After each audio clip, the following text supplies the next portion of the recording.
On this episode of Nugget Project, we're upgrading our fuel system and putting in a very shiny Raceworks fuel pressure regulator.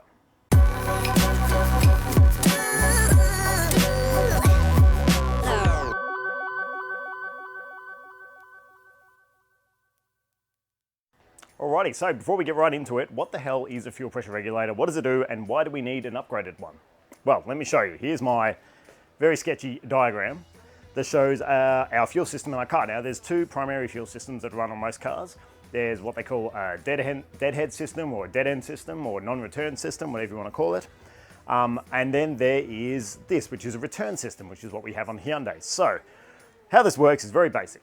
We have our fuel tank down here, and we have a fuel pump. The fuel pump sucks the fuel and pushes it into our fuel rail. This is our fuel rail here, and here's our 4 injectors that squirt fuel into the engine. And on the end of that, we have a fuel pressure regulator. Now, this just keeps pumping around the circle. So then it comes out the regulator and back into the tank, the excess fuel. Obviously, if we didn't have a regulator, that would just keep flowing, but there would be no pressure to open up the injectors. This here is a fuel injector. It's a very basic piece of equipment. All it basically is a switch. It's a little tap that turns on and off very precisely and very quickly. So we need pressure to pressurize the fuel. So that's what a regulator does. It basically creates back pressure from the pump and pressurizes that rail at, say, like 40 PSI or something like that. And then when the ECU tells our injector to open, it opens that, and you've got 40 PSI of fuel pressure to squirt fuel into the engine when we need it. And so yes, we have a fuel pressure regulator on the end, and that regulates the fuel pressure. Duh. All cars have that on a return system. On a deadhead system, basically there's no return. It has a fuel pressure regulator on the front side of the rail, and that regulates the pressure going into the rail. So what's wrong with that? Why don't we just keep the stock fuel pressure regulator if they all have one? Well, they're not adjustable. Oh my God, noisy birds today, sorry. They're not adjustable, they are standard. So basically that is just set at a pressure, and it doesn't give us any adjustability to be able to lean the mixture out or fatten the mixture out, depending on sort of where we are at different altitudes, or if we just want to tune that engine a little bit better. So that's why we see our friends at Raceworks catch a pen, right in the engine bay, awesome. And we get one of these bad boys. So this is a Raceworks fuel pressure regulator, and that allows us up here to adjust the amount of pressure in our fuel rail. Combine that with this bad boy. This is an MVP pressure gauge that'll go on the front there, and we can actually see our fuel pressure. Awesome. Now, to tune these, you usually have to go on a dyno. And we were planning on going to the Max Performance dyno and going and tuning this thing. However, I'm going to go a slightly different route. I am actually going to hopefully put a wideband oxygen sensor in this. So we won't go into the full details of how widebands work and that sort of stuff. I do have one in my Sora, so I could probably show you on that a bit later on. But basically, it is a very sensitive sensor in the exhaust that senses the air and fuel ratio mixture coming out of the engine. And so then we can adjust our fuel pressure to make sure we're running the right air-fuel ratio mixture. It's a lot of words. Sorry, it's early in the morning. Yeah, so we're probably going to do that, and then we'll go to the track. We'll set it to like a baseline, make sure we're all happy. Go out and track, and we can make sure the car is still safe, because if you lean your fuel mixture out too much, it can severely damage the engine. You don't want a lean fuel mixture. If it's too fat or too rich, too much fuel, you just don't get the power. So it's a very fine line to walk to create power in a race car.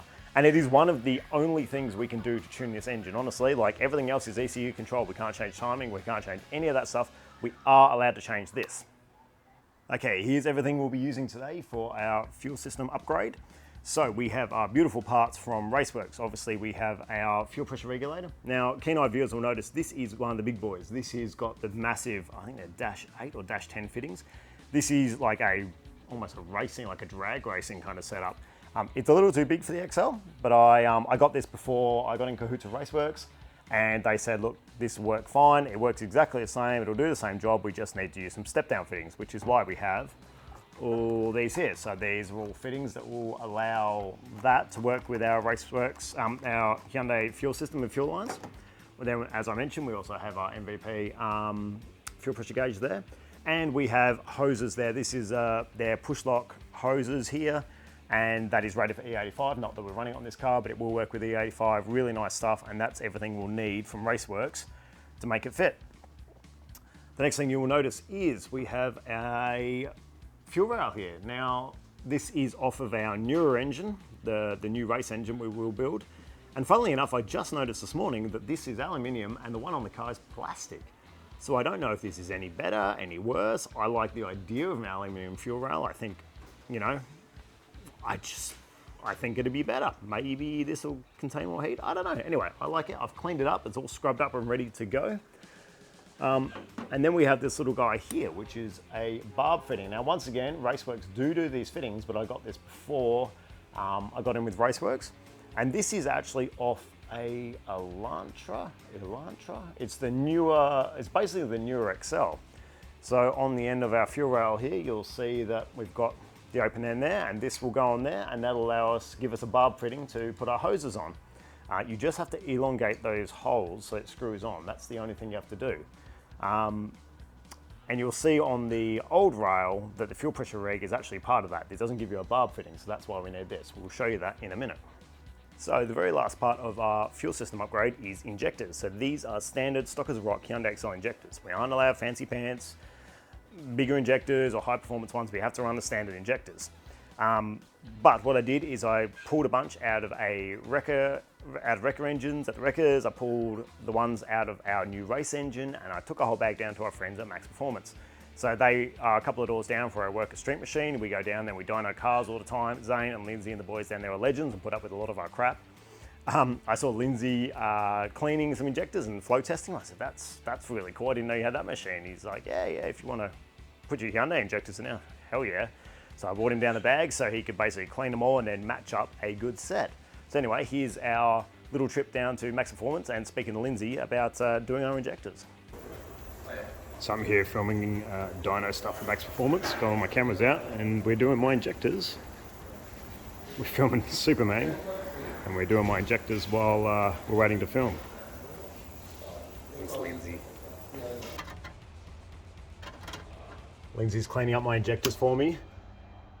These are the injectors out of the wrecker engine, so they look pretty good. What are we doing, Lindsay? Flow test? Just running some fluid through them because it'll have cleaning fluid in it. Ah, okay. Just gonna clean out. Look at that. That's what's happening inside your engine, guys. Are they supposed to look like that? Yeah, one of them's a little bit funky though. That one. Looking a little bit sad. Oh, he's a bit sad. Just see the light, they're all consistent, and that one sprays a little bit funky. Okay. So we'll just that's why they have the light behind it, so you can see the spray pattern. Yeah, right. That's cool. Oh, it's just like pulsing faster. 5,000 RPM. Wow. There you go. That's what it looks at 5. Is that what it looked like in 5 grand in the engine? Mm-hmm. Damn. Close to, yeah. That's wild. There you go. 6.5 grand.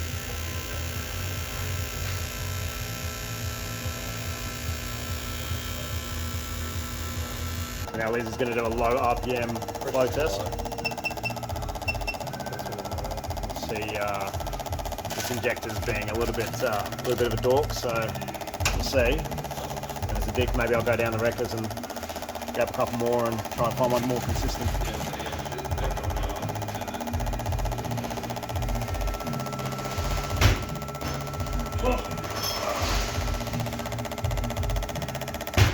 Okay, last test at 4,000 RPM, and we'll see how that injector goes. If we need to go and get another one.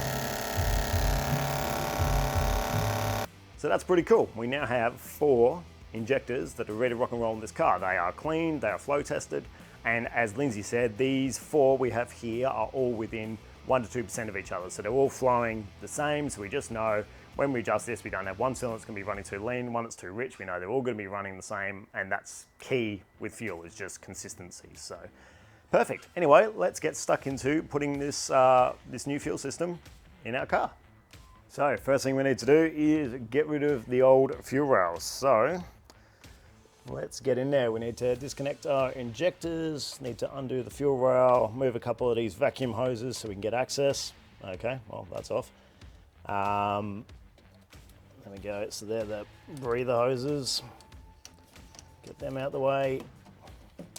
Might have to move a couple of these sensors, and then we're going to have some fuel pressure in here, so as we undo it, it's going to do a bit of a so we'll get a can to catch that. Anyway, let's undo the fuel rail.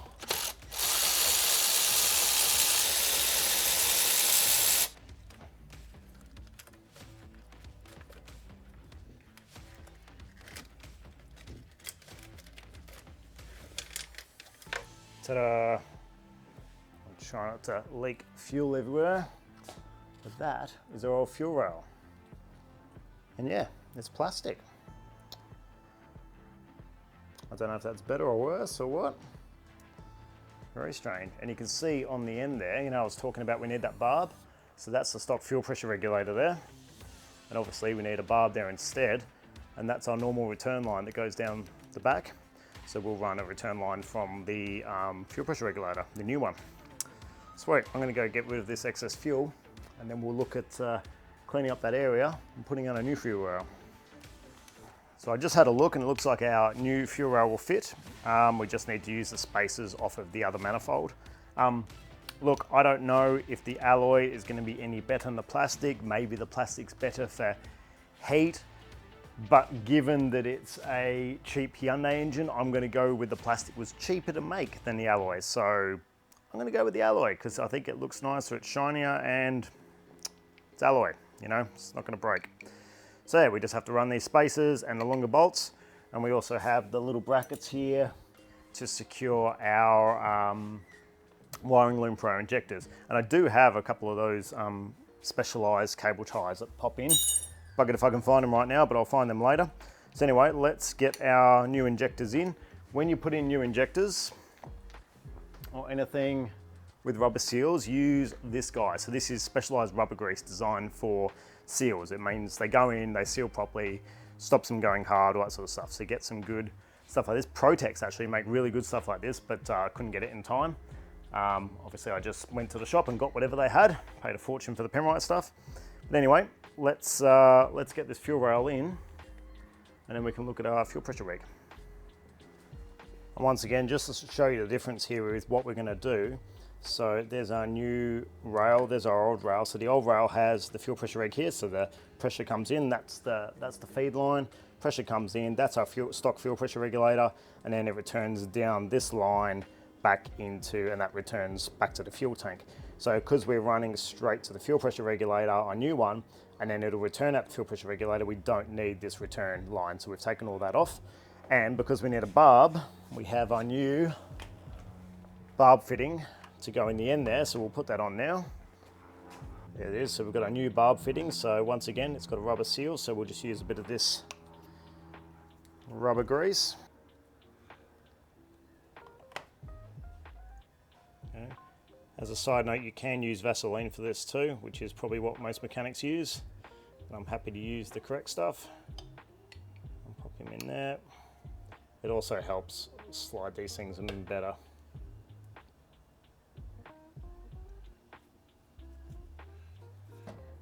Cool.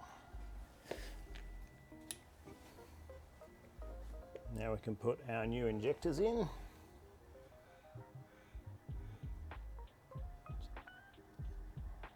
There we go.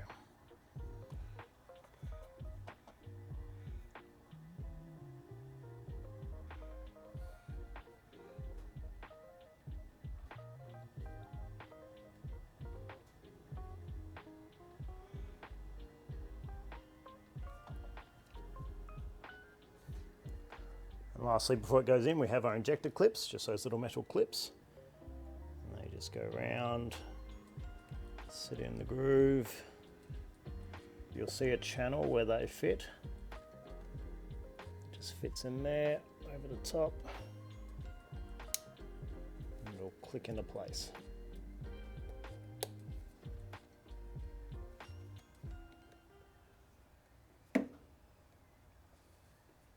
That's the last one. You can see the little groove there.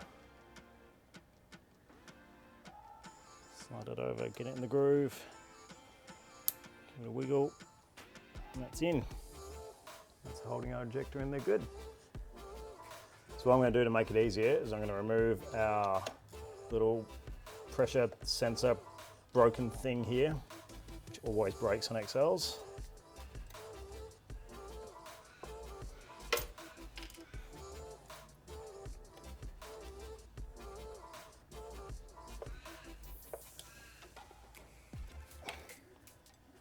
Just got to get the wiring loom on top of the fuel rail. There we go.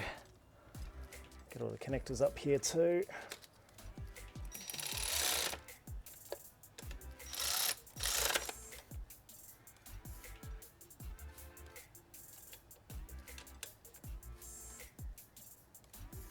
There we go. Now we just put our injector clips back on. I'll put the sensor back on, and I've stolen the one off the new engine because it's not falling to pieces and being a pain in the neck. Should at least seal that little cavity up. Please excuse me sweating profusely. It's going to be over 40 today, and I don't know what time it is. It's still in the morning, and it's already 35 in the shed. It's gross. Anyway, fuel pressure reg. So before we mount this up, I want to put all the attachments on it so we know that everything's going to fit. It's not going to be clashing with anything. It's got a mounting bracket on the back, so we're going to bend up some stuff and make that work. But first, we've got all these different ports. So what does all these ports do?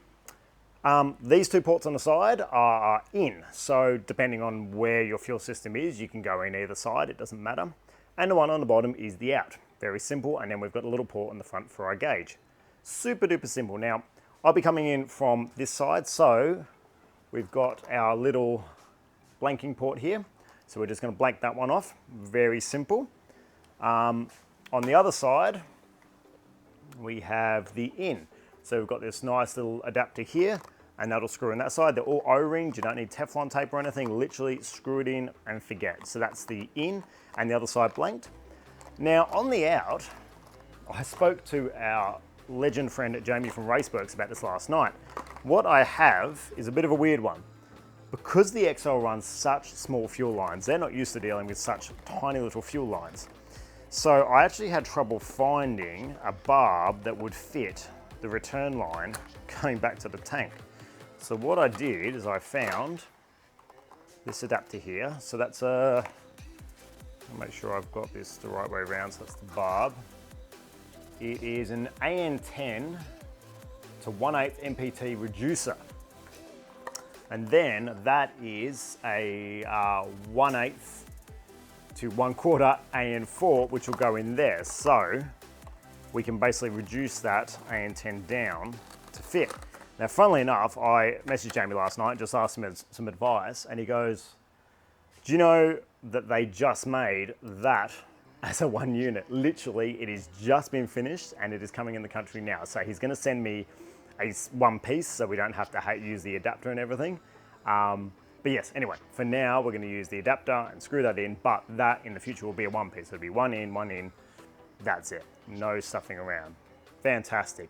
And what I'm going to do is, once I've figured all this out, I'll actually do a post on Facebook and Insta, and I'll give you the full list of all the Racework parts you need to do this to your own car. So it'll have absolutely everything you need. That'll be the hoses, the barb fitting off the end of the rail, all that sort of stuff. So you can literally go on, I don't know if Raceworks sell direct, I don't think they do, they sell through retailers.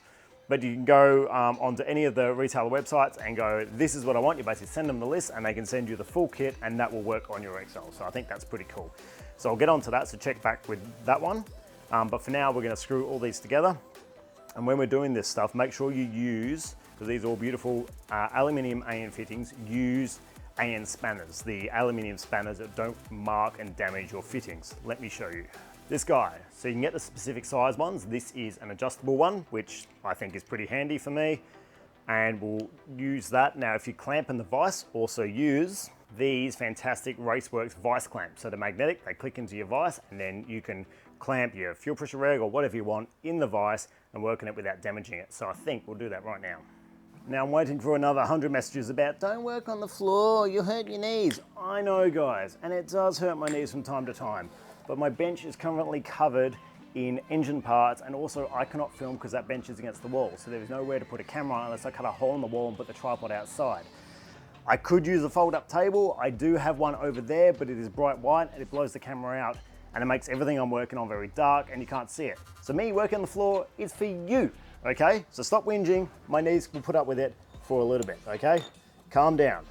I'm only 40, I'm not that old. So, here are our Raceworks. Whoa, it's a strong magnet. That's cool. I haven't used these yet, so I've been very excited to use them. Put these in. And so when you're doing proper AN fittings, like as in if you're doing hoses and stuff, these are a must. You cannot do it without it. We use these at work. Fantastic. Very, very handy. Anyway, what we can use it for now is for doing up our fittings. So we can clamp our fittings in here.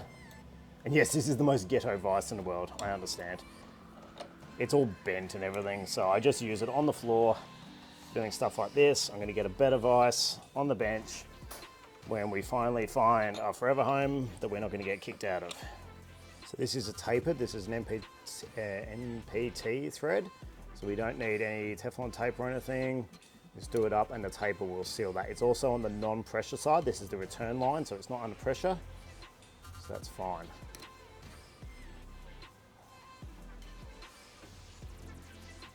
Go. We don't want to go too nuts on it. It is just alloy. And that will be our return line, so we can put that into the fuel pressure reg now.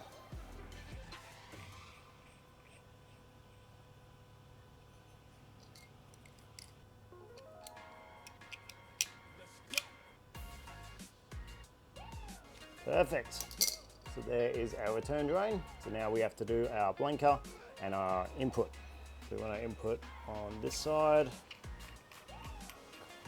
screw that in.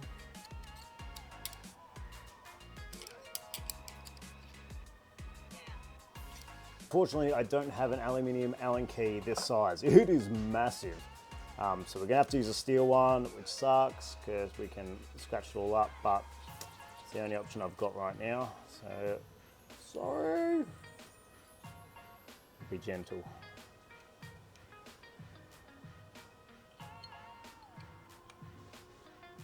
There we go. So there is our blanker. There's our feed. There's our return. Last thing we need to do is put our gauge on. On a side note, do you know how hard it is to have all these beautiful fittings sitting on my bench and not been able to screw them together because I want to film it for you guys? Hurts my soul. Okay, now you can wind it in by hand, but don't put any pressure on the gauge. That's how you break gauges. You use a spanner on the back.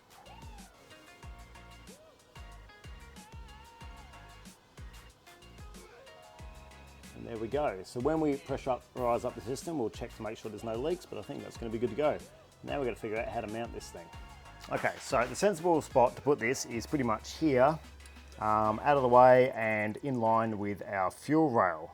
So what I want to do, got this little bracket I found, and there's the hole here that holds our coolant overflow tank. There's another hole just below it that all tapped and everything, so I'm going to cut them down, drill the holes there, and mount that onto there. So that'll kind of sit just there out the way. The brake lines are underneath, but it should give us enough clearance for the return line.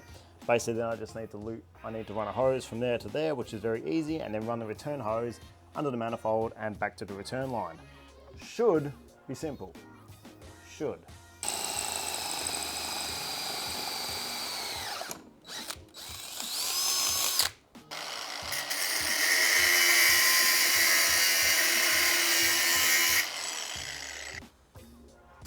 And there we go, with a bit of cutting and drilling and stuff. I've got that little bracket on the back there. Just clamp bolts up to the stock reservoir and just whatever the hole was underneath, but it's just pretty sturdy. And now we just need to run a line from there to there, so it's nice and short. And then from the underneath, all the way under, over to there. There's the exit hose. And that is about it. So let's do that now, and then we can turn the key and see if any fuel spurts out anywhere, which it may do, who knows. So we have our two boxes of hoses, a feed and a return. I'm not sure which one's which. So that looks like the return, that's the smaller one. And then that is the feed.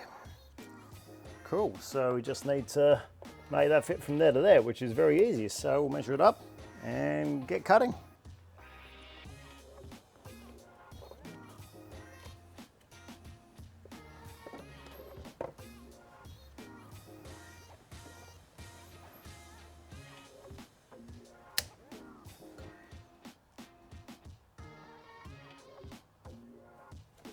Done. Just got to put some clamps on that and that is good to go. I'm still not too sure whether I need to run a vacuum line, because vacuum lines like rising rate fuel pressure regs are mainly for boosted cars, so turbo or supercharged cars. What that does is as it boosts, it then increases the pressure to combat the boost inside the cylinders. But obviously we don't have boost inside the cylinders. But the stock one did run one, so maybe we'll just run a bit of hose and just keep it how it was, you know? Yeah, easy. Okay, let's measure up our return line. I'm hoping that's going to be long enough. It should be. Find out.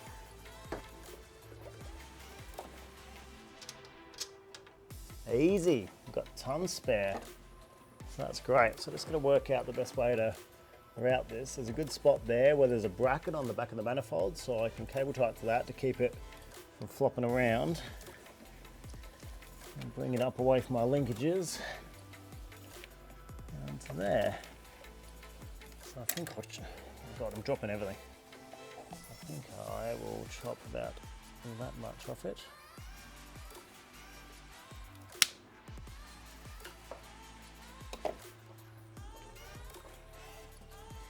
Alrighty, so there we go. That is pretty much in. I've got a clamp on everything, except for the return, but the barb is so aggressive and it's low pressure, I sincerely doubt we're going to get any leakages. If it does, I'll put a clamp on it. I just need to find a vacuum line that's small enough. I had some vacuum hose, but it's a bit too big. But what we can do now is turn the key, prime the pump, and check that nothing is leaking. Fingers crossed. Let's see what happens. Alrighty. Power on. And turn the ignition on, which will prime the pump.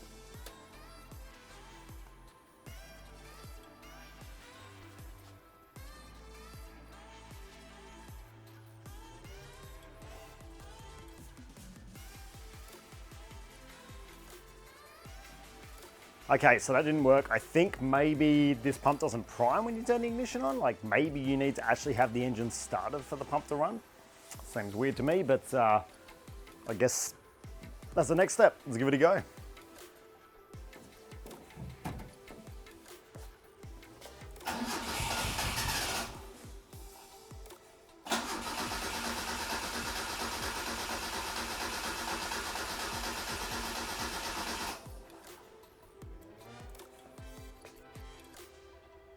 There we go, it's time to get fuel pressure. That's good, let's check for leaks. Nothing seems to be leaking, which is good.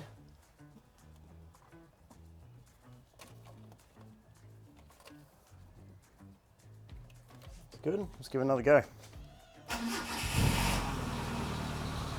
There we go.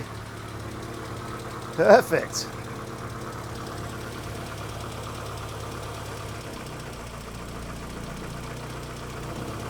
It's running a bit high on idle because we've got that thing undone.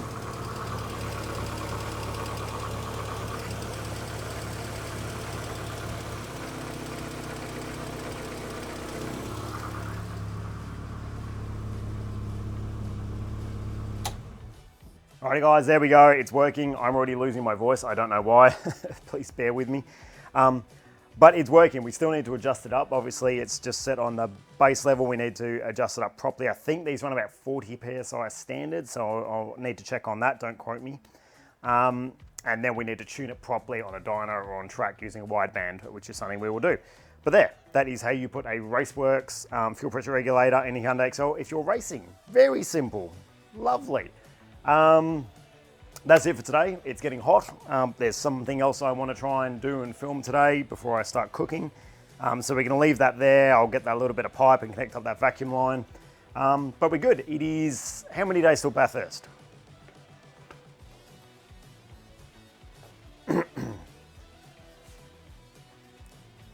I have my countdown on my phone, 47 days till Bathurst. So seems like a lot of time. It is not. We've still got a lot to do, and you know, obviously with work and kids, yada yada yada, there's not a lot of time. I'm gonna get this thing corner weighted and balanced. I'm gonna get our mate Rob to build me a new exhaust on it. Luckily the livery is pretty much all done now. If you watched the livery episode, I've done the other side of the car, added a few other sponsors and supporters. That's almost done. I still want to do something with the back. I think the back looks really boring, so I'm thinking about that at the moment. Not a priority right now. We need to get everything working first. But this was a big one that I needed to do, which was great, and I was dying to put these parts together because Raceworks parts are so nice. And thank you to our friends at Raceworks, Jamie and the crew. You are legends for supporting myself and other small YouTubers and racers. We really appreciate it. And I'm honoured to have such beautiful products in my car. You know the worst thing about having shiny products in your car? Nothing. It's amazing. Cool. Anyway, so thank you guys. Let's get stuck into the rest of this. 47 days to go. Lots to do. We'll see you in the next episode. Cheers, guys.